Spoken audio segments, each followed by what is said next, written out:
Assalamualaikum. Today my topic is indexing. Basically, indexing होता क्या है?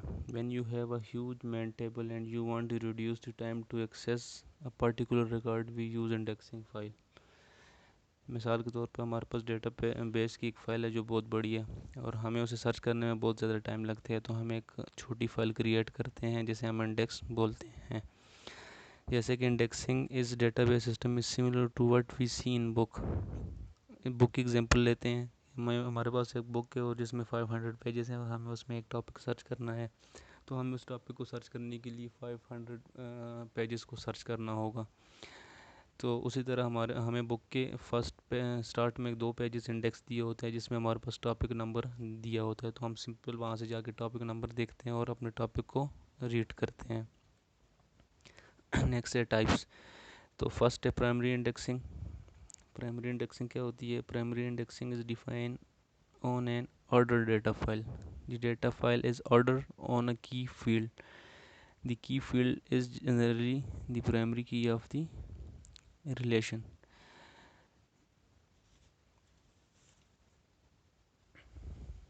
इसमें डेटा ऑर्डर होता है और की होता है। की का मतलब ये है कि डेटा रिपीट नहीं होता, तो इस केस में हम प्राइमरी की को यूज़ करेंगे। फॉर एग्जांपल, जैसे कि हमारे पास डेटा ऑर्डर फॉर्म में 1 2 3 4 5 6 और इसमें की फॉर्म में, मतलब इसमें कोई भी नंबर रिपीट नहीं हो रहा, तो हम इस केस में प्राइमरी इंडेक्स को यूज़ करेंगे। नेक्स्ट है हमारे पास सेकेंडरी इंडेक्स। सेकेंडरी इंडेक्स में be generated from a field which is candidate key and such a unique value in every record for a known key with duplicate value. इसमें data unordered form में होता है, but data unordered में होता है, but in की कोई भी वैल्यू रिपीट नहीं होती। जैसे कि 762193, इसमें कोई भी वैल्यू रिपीट नहीं हो रही। और इसका दूसरा केस ये है कि डेटा अनऑर्डर फॉर्म में होता है और नॉन की होता है, जैसे कि 2323 464, जिसमें वैल्यू अनऑर्डर फॉर्म में लेकिन रिपीट भी हो रही है, जैसे कि 2233। नेक्स्ट है हमारे पास clustering index. Clustering index is define on an order data file. Data file is ordered on a non key value. इसमें डेटा ऑर्डर फॉर्म में होता है बट नॉन की होता है, जैसे कि 11222334 जिस तरह, जिसमें डेटा ऑर्डर फॉर्म में है बट रिपीट हो रहा है। नेक्स्ट है हमारे पास order indexing is of 2 types. First है हमारे पास डेंस इंडेक्सिंग। इसमें number of entries in indexing table is same as the number of entries in main table. सबसे पहले इनमें जितने एंट्रीज मैन टेबल में होंगी उतनी एंट्रीज हमारे पास इंडेक्स टेबल में होंगी। In dense indexing, index record are created for each and every key. हमारे पास इसमें जितनी भी मैन टेबल में जितनी की होंगी उतनी इंडेक्स रिकॉर्ड क्रिएट किए जाएंगे। In this the number of record in the index table is same as the number of record in the main table. जितनी हमारे पास सर्च मैन टेबल में की होंगी उतनी हमारे पास इंडेक्स टेबल में होंगी, जैसे कि आप डायग्राम में देख सकते हैं। नेक्स्ट है हमारे पास sparse index. In sparse index record are not created for every search key. इसमें हम हर एक सर्च की के लिए इंडेक्स रिकॉर्ड क्रिएट नहीं करते।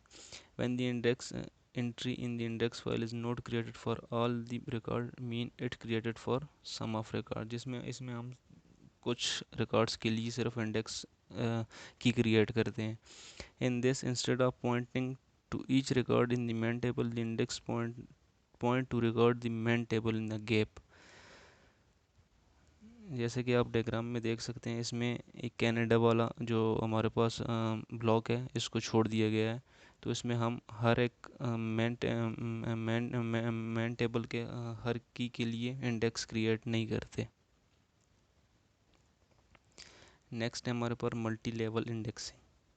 बेसिकली मल्टी लेवल इंडेक्सिंग होता है कि index record comprise search key value and data pointer. तो इसको मैं आपको डायग्राम से समझाता हूँ। जैसा कि आप देख रहे हैं इधर डायग्राम बनी हुई है, there so there outer index communicate with data block. जो हमारा आउटर इंडेक्स है वो कम्युनिकेट कर रहे हैं डेटा ब्लॉक के साथ with the help of inner index. ये जो मिड में ब्लॉक नज़र आ रही है हमारे पास इनर इंडेक्स है, तो हमारा आउटर इंडेक्स जो है वो डेटा ब्लॉक के साथ कम्युनिकेट कर रहे हैं with the help of inner index. So outer index select the data in inner index and inner index search for a particular data atom in the data block। तो हमारा जो outer index है वो data select करता है inner index, और inner index हमारा data को सर्च करता है डेटा ब्लॉक में।